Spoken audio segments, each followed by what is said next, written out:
Vamos ler lá no Diário do Centro do Mundo, queridos e queridas, para a gente poder seguir, meus caros, minhas caras. Vamos lá, meus caros, minhas caras, para a gente poder seguir. Resposta do PT aos ataques bolsonaristas após a homenagem de Lula na Sapucaí. Vamos lá, queridos e queridas. Partido dos Trabalhadores divulgou nota nesta segunda-feira, dia 16, afirmando que não há fundamento jurídico para pedidos de inelegibilidade do presidente Luiz Inácio Lula da Silva, após o desfile da Acadêmicos de Niterói, realizado no domingo, na Marquês de Sapucaí. A manifestação ocorreu após declarações de lideranças da oposição que anunciaram medidas no Tribunal Superior Eleitoral, do TSE.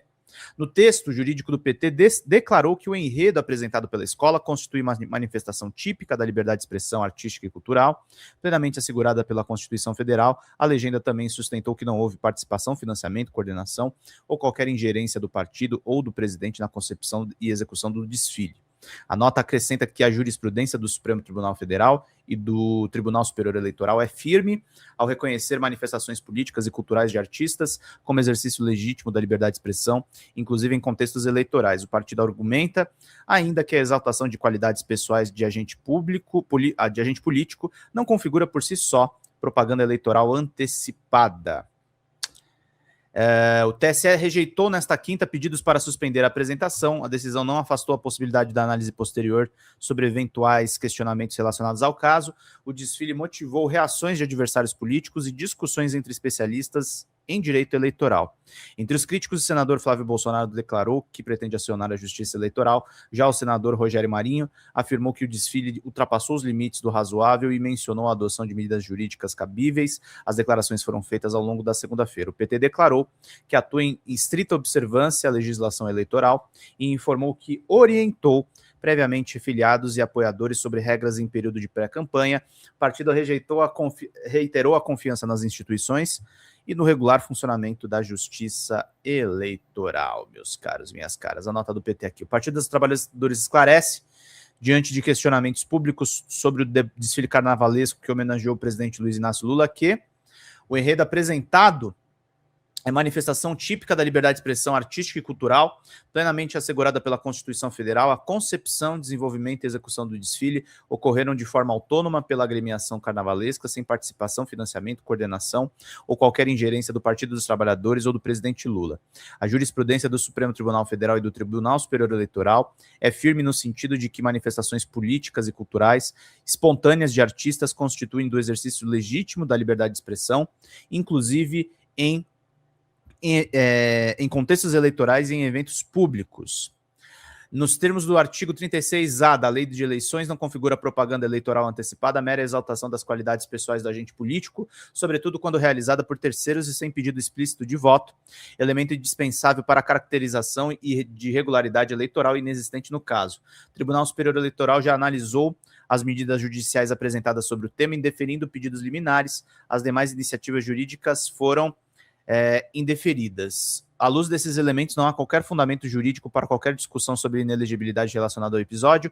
O Partido dos Trabalhadores reafirma que atua em estrita observância à legislação eleitoral, tendo orientado previamente seus filiados e apoiadores quanto às regras aplicáveis ao período de pré-campanha. O partido reitera seu respeito às instituições da Justiça Eleitoral, confiante na prevalência da Constituição, da liberdade artística e da segurança jurídica. É isso aí. Me falaram numa operação da PF agora mais cedo, né? O que tá rolando aqui? Eita! Vazamento de dados da Receita de ministros de STF e parentes. Operação busca saber, por exemplo, se funcionários da Receita Federal quebraram ilegalmente sigilo de ministros e parentes sem aval. Então tá rolando isso também, tá, gente? Simone Stevens deu entrevista lá pro Chico Pinheiro e o meu querido Ricardo Mello fez um trecho. Vamos lá. Lavagem cerebral, eu diria assim, da extrema-direita no Brasil, mudando valores, né, contaminando certos 90, setores, gente. Obrigado, religiosos, né, colocando algumas pautas de costumes acima de qualquer outra coisa, e criando fake news, que é aquela coisa de tanto, né, de tanto você falar uma mentira, acaba, se você não contradizer, tornando verdade. Não preciso ir muito longe, né? Até hoje, isso eu vi aí por vídeos na Paulista, tem pessoas que acreditam que o Lula já morreu ou que está em outro lugar, que tem 1, 2, 3 sósias, que os ministros supremos já foram trocados. Então, quem acredita nisso, e manda celular lá, e luz de celular para o céu pedindo para que a ajuda extraterrestre venha, né? Quem acredita nisso, acredita em qualquer coisa, então não vai acreditar nunca. Você vai morrer falando que a inflação está sob controle, que nós não temos mais, saímos do mapa da fome, né? Que tem o menor índice de desemprego, que ele fala assim, primeiro que ele não acredita, segundo que ele fala, isso para mim não interessa. Mas tem uma grande parte da população que não é fanática a esse ponto, né?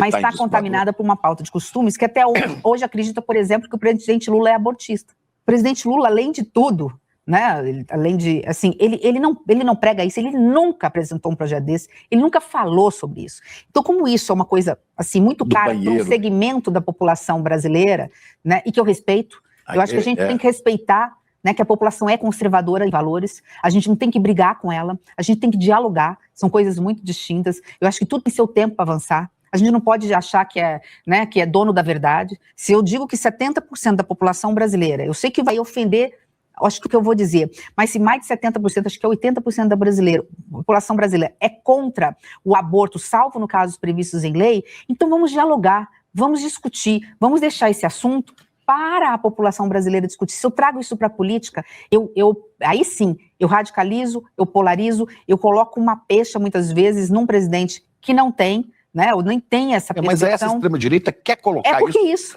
então eu acho que, e aí, essa extrema-direita sequestra. Então, assim, acho que essa é a grande razão, porque o presidente dessa vez ainda não colhe os frutos dos avanços, né? Assim, diferente do Lula 1 para o Lula 2, né, do Lula 2 quando elegeu o presidente Dilma, que estava, né, assim, ele estava no auge no Lula 2, então acho que essa é a grande... E quem vier pela frente ainda vai levar, talvez, aí umas 2 eleições, não 2, numa até 30, com certeza está essa chamada polarização, que a gente chama, né, para facilitar. E pós-30, ainda vai ter uma sociedade dividida a depender da coragem que nós tivermos para fazer as mudanças que precisamos fazer dentro do Congresso Nacional. Acho que a eleição mais importante do Brasil passa pela eleição do Senado Federal. É ele que vai ser o guardião, efetivamente, da democracia, não é só da Constituição, mas da democracia. Porque é ali se você pode empichar, né, um presidente da República, é ali que você pode avançar ou não com o processo de impeachment de um ministro do Supremo Tribunal Federal. Você pode ser candidato ao Senado? Está no seu horizonte? Posso ser candidata. Eu estava, de novo, achando que ia ficar... Eu falei para o presidente já, presidente, se eu precisar de mim até 31 de dezembro de 2026, eu fico os 4 anos, né, me proponho, eu sou ministra, né, não discuto eleição antes do ano eleitoral, mas já coloquei, mas ele já falou, olha, ele veio com esse argumento, a eleição mais difícil e mais importante do Senado, é do Senado Federal, e nós precisamos de pessoas democratas e tudo mais, então ele falou assim, vamos aguardar pesquisas, mas eu acho que talvez, assim, seria interessante você ser candidata, e... Assim, o PT no meu estado já disse isso para mim declaradamente, que se eu sair candidata, eu tenho o apoio deles, né?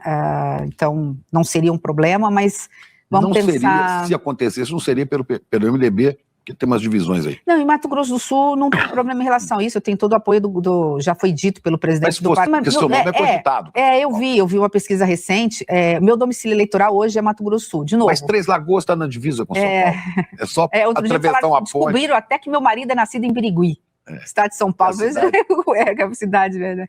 Mas assim, vamos deixar isso o tempo ao tempo, né? Eu sou de Mato Grosso do Sul, meu estado é Mato Grosso do Sul. Eu acho que assim, quem tá na política hoje tem que entender mais do que nunca. Política sempre foi missão. Ou você acredita nisso, ou, sabe, assim, eu paguei um preço muito alto por estar na política enquanto mulher, na dificuldade de criar filhas, porque a gente como mãe sente, né? Minhas filhas, eu peço perdão para elas toda vez que eu as encontro, né? Pela ausência, pela não oportunidade. Nenhuma delas quer ser política, não? Não, nem criei para isso, acho que assim, já cumprimos, a família cumpriu a missão, né, e está cada vez mais difícil, né, assim, mas eu sempre preguei que política é missão, mas eu acho que... Interessante isso, né, a Tebet é de uma família de políticos, né, e ela não vai ter os filhos nisso. Poxa, Pedro, esse caúdo mostra exatamente a importância de apoiarmos a Folha TV. Se até eles caem... Não é um Diogo Mainardismo, aí você tá exagerando também. Uma divergência, gente. Divergências acontecem. Normal. Vamos lá. E importante vocês apoiarem, tá, gente? Vamos fechar essa meta aí. Vamos lá. mais do que nunca agora, com esse radicalismo, com esses retrocessos, eu estou falando aí de valores humanitários, mas eu estou falando assim de retrocessos na política mundial, em função daquilo que está brotando novamente, né? No fundo, Bolsonaro só despertou aquilo que já estava no coração da minoria da população. Mas que hoje está no mundo inteiro. Mas que está no mundo inteiro. Por exemplo, só para terminar aqui, eu não queria deixar de falar desse assunto, sua origem é libanesa. Está ali vizinha dos palestinos. Né? Como é que você vê esse massacre? É um genocídio contra o povo palestino? Netanyahu. E é mais do que... Eu acho que você dá o exemplo, né, típico daquilo que... do câncer que hoje viraram as redes sociais sem regras. Né? Eu acho que hoje a grande arma que se tem e que mata e que gera retrocessos, e que está mudando a mentalidade de uma geração, que ao invés de evoluir, está evoluindo, é o espaço do mundo virtual. Ali se produz fake news, ali se muda a mentalidade. Eu não sei o que pensa hoje a comunidade israelense, se está não concordando, mas a política da comunicação que é feita, ela manipula a mente, né, de um país ou de uma nação. Então, assim, e ver que é um projeto de poder, né? Porque se não tivesse uma guerra, provavelmente não estaria mais como primeiro-ministro. Ainda falou, como é que alguém pode, em nome de um poder, massacrar um povo sem terra? E aí a gente vai voltar na história, né? Onde foi o grande problema de não terem garantido... Pois é, mas essa manipulação, né? Pois é, e com a anuência, assim, com a anuência ou com a omissão, talvez é mais a palavra essa, com a omissão, né, das maiores lideranças mundiais, que poderiam estar resolvendo isso, né? Então, menos a brasileira. Não, eu estou dizendo fora do Brasil. A imagem mais triste dos últimos tempos que eu vi, eu não posso nem falar que eu me emociono, mas é a imagem daquelas crianças cadavéricas com um pratinho na mão pedindo comida. É um absurdo, é um genocídio e que assim, só mesmo mulheres, crianças, né, assim, em nome de uma falsa bandeira, e não é isso que pensam os judeus brasileiros. Assim, a gente sabe aqui, São Paulo é um exemplo típico, né? Eu tenho grandes amigos judeus, assim, a comunidade árabe e a comunidade israelense, assim, ela é unida no Brasil, a gente não tem isso, e aí o que torna tudo mais perplexo. A gente é um país de imigrantes, né? Então 79 é muito falta, triste, gente. assim, Obrigado pela audiência, chegar a questionar, né, se a humanidade realmente tem futuro. A gente fala muito de mudança climática e realmente é um grande problema que assusta, principalmente a nova geração, né? Mas será que não morreremos todos antes dos problemas ambientais? Então, assim, para isso que a gente tem que ter coragem de fazer o que precisa ser feito. Você acredita no futuro do Brasil? Sem dúvida, no futuro do Brasil e da humanidade. Eu acho que o bem sempre vence o mal. Para que o mal impere, basta que os bons se omitam, né? Isso não é a minha frase, né? Então, acho que a gente tem que persistir. É uma luta eterna do bem contra o mal. Eu acho que a esquerda precisa se assenhorar de valores que não são da direita e que a direita sequestrou. Isso me dói muito como alguém de centro, que é equilibrada. Talvez por ter nascido na década de 70 e ter sido obrigada, que bom, porque eu sou patriota, a boa patriota, né, a cantar o hino nacional, a cantar o hino à bandeira, a respeitar, né, os símbolos nacionais, que é do brasão, a bandeira, o hino, né, eu acho que a gente tem que parar de ter medo de falar de pátria, porque eles sequestraram o bem mais valioso que é nosso. A pátria é nossa, o país é nosso, né? Então, assim, não são eles a falarem de família, quem faz pela família, né, é um governo que faz justiça social, é que repõe o Bolsa Família, é que devolveu a farmácia popular, é que coloca dinheiro no orçamento para aquilo que é mais sagrado para a mulher pobre cheia de filhos, que é uma casa popular. É quem cuida do social com responsabilidade fiscal, por isso que me colocou lá para dar o equilíbrio, né? Então, essas palavras como família e pátria são nossas, a gente precisa se assenhorar desses valores, até para que a gente possa dizer que esses valores não podem ser relativos. Não há meia democracia. Ou você vive numa democracia ou você não tem democracia. Ou você vive numa democracia onde os poderes são independentes, onde os poderes protegem a todos. Hoje você tem a liberdade de expressão com responsabilidade, né? Onde aquilo que é crime no modo real, na vida real, é crime no virtual, ou você não tem democracia. E ao relativizar esses conceitos, eles estão formando uma nova sociedade, uma nova mente de jovens. Quem vai administrar o país daqui 10, 15 anos não pode vir com essa mente poluída de bolhas, de rede social, que acha que não precisa respeitar pai e mãe, né? Os avós já são coisa do passado, e que na liberdade de expressão eu posso cometer pedofilia, estimular jovens a cometer suicídio ou se automutilar, que está tudo certo, que eu não vou ser punido por isso. Então, assim, tô falando muito, né? Não, tá bom. E aí eu não sei porque que eu comecei a falar tudo isso. A gente vai te conhecendo mais. Não, mas eu acho que é isso. Acho que, de novo, eu sou alguém da frente ampla. Esse também é uma qualidade do presidente Lula. Ele sabe governar com quem pensa diferente, mas quem pensa diferente, mas isso eu acho que é importante dizer, né? Mas que tem na essência aquilo que ele acredita. Eu falo que o que me une ao governo do presidente Lula é que aquilo que nós temos de coincidência de valores são infinitamente maiores do que aquilo que nos separa, né? O que eu penso diferente são coisas muito rasas comparadas às grandezas daquilo que a gente tem. Pois é, e aí você teve 5 milhões de votos e depois você resolve, né, apoiar a candidatura de segundo turno do presidente Lula. Muita gente achava que você ia apoiar Bolsonaro, até porque é do Estado conservador, onde tem muita gente do agro bolsonarista, né? Mas tem uma história engraçada nisso. Quero saber como é que foi essa decisão? Eu acho que foi a negociação... Você não foi para Paris, hein? Você ficou aqui. Não, fui. Até porque eu prefiro o Brasil. Eu conheço a Europa o suficiente para falar o mundo de um modo geral, ainda mais agora como ministra, enfim, para falar que o melhor lugar do mundo é o Brasil. Você ficou aqui e assumiu uma posição. Eu acho que eu brinquei outro dia falando assim pro presidente, falei, presidente, foi a negociação do sindicalista Lula mais fácil da história, porque a gente se reuniu na casa da Marta, minha colega, fui minha senadora Marta Suplicy comigo, e eu estava com o meu manifesto já pronto, e o presidente chegou e tal, falei, presidente, deixa eu começar a conversa, já dizer o seguinte, eu não quero cargo, não quero ministério, eu estou aqui pelo país e tal, meu manifesto está pronto, eu vou pedir só para o senhor 5 políticas públicas que eu sei que é do DNA do senhor, um deles era a igualdade salarial entre homens e mulheres, que foi aprovado, agora a gente tem que implementar, e o outro foi poupança jovem, que virou pé de meia, que era um projeto meu de... E os outros 3? Né? Aí teve erradicar a fila da pandemia, criar um caixa para zerar a fila de exames e cirurgias da pandemia, né? Um ministério mais plural de, né, homens, mulheres, pessoas com deficiência, igualdade racial, enfim, aquilo que eu já tinha me comprometido, mas enfim. Só que um dia antes, pediram para o meu marido vir para São Paulo. Seu marido é deputado, né? Meu marido que era deputado, hoje ele é chefe da Casa Civil do governador de Mato Grosso do Sul, e aí falou, olha, né, tem um recado para você, vão te ligar, uma grande autoridade e tal, lá na sede do MDB, e me ofereceram 2 ministérios, primeiro ofereceram um, Ministério do Mapa, né, para apoiar o lado de lá. Eu disse, olha, eu não estou aqui por cargo, tá? Se eu fui candidata sabendo que ia perder para presidente, eu estava pronta para voltar para casa, eu não vou aceitar ministério.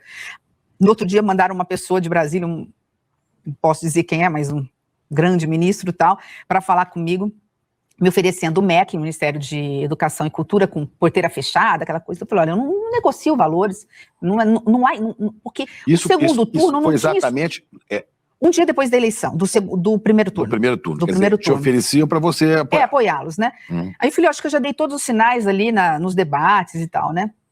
E aí, no outro dia, eu fui conversar com o presidente. Interessante, porque o meu manifesto constava que eu não ia aceitar ministério, que era a forma de eu dar legitimidade ao apoio do presidente. Eu achava que com isso eu conseguiria dar mais voto para ele, dizendo no manifesto, olha, eu estou independente, cara. O presidente ouviu, assim, fiz uma fala muito rápida, né? Ele só falou o seguinte, antes da gente começar a conversa, eu queria só que você não falasse que você não vai aceitar ministério. Eu falei, mas presidente, eu não vou aceitar. Ele falou, mas não coloque, porque na política a gente nunca diz mais do que precisa dizer. Depois a gente conversa. E depois, eu não coloquei, mas eu falei para o meu marido, tô voltando, não sei o quê. Resumo da ópera, Chico. Ele chegou a falar de ministério, voei com ele, me deu um envelope com o nome do ministério, que é o Ministério do Planejamento e Orçamento. Falei, presidente, hoje já é dia 23 de dezembro, eu não quero empacar, acho que o senhor tem que escolher. Ele falou, não, vai passar o Natal com a sua família e depois a gente conversa. Dia 27 de dezembro, me deixou no aeroporto. E meu marido falou assim para mim, foi uma eleição tão polarizada, a diferença foi ele até que falou 0,9, porque mano a mano foram 900 mil votos, 1 milhão, 800, foi 900 mil votos, 1 milhão de votos. Ele falou, você acha que sua missão com o Brasil está cumprida? O país não está pacificado, Simone. Isso antes de 8 de janeiro, né? Foi 27 de dezembro. Sábio o marido da Simone Tebet, hein? Sábio. Não, o país não tá pacificado. Deixa eu tirar o bolsonarista aqui que tá zoando no chat, né? Obrigado, gente. 1.700 pessoas nos assistindo. Vamos fechar esses 79 pilas aqui pra gente poder fechar as nossas metas. Depois vamos ver o discurso do presidente. Eu falei, já decidi e tal. Eu dormi. e no outro dia falar com o presidente. Eu não sonhei com meu pai, eu não lembro de ter sonhado. Se sonhei, ficou no meu inconsciente. Eu sei que eu acordei, e na hora que eu estava lá me aprontando, eu me lembrei de um episódio com meu pai que me fez decidir aceitar o ministério. Meu pai tinha acabado de assumir o Ministério da Integração Regional do Fernando Henrique, só tinha 4 meses de ministro. O Jader cai enquanto presidente do Congresso, era do MDB. Não sei se Sarney e Renan estavam pensando em ser candidatos, viram ali que numa divisão não daria certo. Fernando Henrique pede para o meu pai pedir exoneração do ministério para ser candidato a presidente, porque ele era senador, para ser candidato a presidente do Senado. Ele falou, olha, Ramos, eu acho que só você dentro da bancada tem condições, foi meu ministro e tudo mais, e assim mesmo vai ser uma eleição difícil. Meu pai passou o final de semana sem dormir. E agora, o Estado nunca teve ministro, né? Agora eu estou bem no ministério, o presidente não me cobrou, mas ele fez um pedido e tal. Quando ele foi embarcar, ele falou, passou assoviando e tal. Aí, pai, falei assim, não. Ele falou assim, não, eu vou renunciar, claro, eu pedi exoneração e vou concorrer à presidência do Congresso. E eu perguntei para ele assim, o que te fez decidir? Porque eu vi meu pai muito angustiado, sexta, sábado, domingo. Ele falou, minha filha, isso era da década de 90, final de 90, menos de 10 anos da redemocratização do Brasil. Ele falou assim, minha filha, para um presidente democraticamente eleito, a gente só diz não se o pedido não for republicano. Ou seja, o que ele quis dizer, eu não tenho o direito de dizer não para um presidente que foi eleito democraticamente, a não ser que o pedido seja de corrupção. E é um pedido republicano? Né? Claro que era um pedido republicano, né? E ele falou, e eu acordei, Chico, com essa coisa interessante, né? Assim, não sei se tem a ver. É uma baita candidata, tá, gente? Uma baita candidata. Eu tava mais animado, eu confesso pra vocês, com o Alckmin, mas o Alckmin tem que ficar na vice mesmo, e Simone tem um futuro bem interessante, mesmo que ela não vença a eleição para governo, tá? Mesmo que ela não vença. É uma mulher, é de direita, não é uma pessoa socialista, comunista. Obrigado, PC! Mandou mais 5 pra gente, mas é um nome interessante, que eu acho que os paulistas e paulistanos abraçariam, hein? 74, gente, é o que falta aí da meta de ontem. Vamos lá, meus queridos. Eu não posso mentir para dizer, porque eu não lembro, eu não sonhei com isso. Eu lembrei, acho que são os valores que ficam conosco, e é isso que eu falo assim, a gente não precisa voltar à história da organização, como que é? O SPB, né? Aquelas coiseiras lá da época, mas a gente precisa ter nas escolas, nas universidades, a discussão mais aberta sobre política, né? Sobre esses valores, né?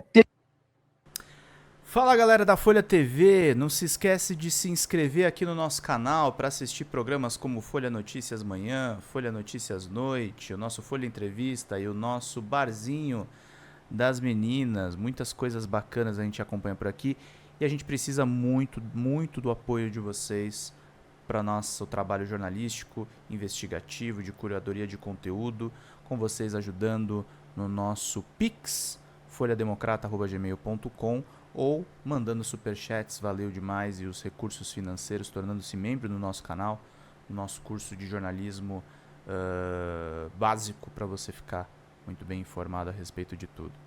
Queridos e queridas, muito obrigado pela presença de todos vocês, vida longa e próspera, cuidem-se, cuidem dos seus, e não esquece de se inscrever aqui na Folha TV. Até mais!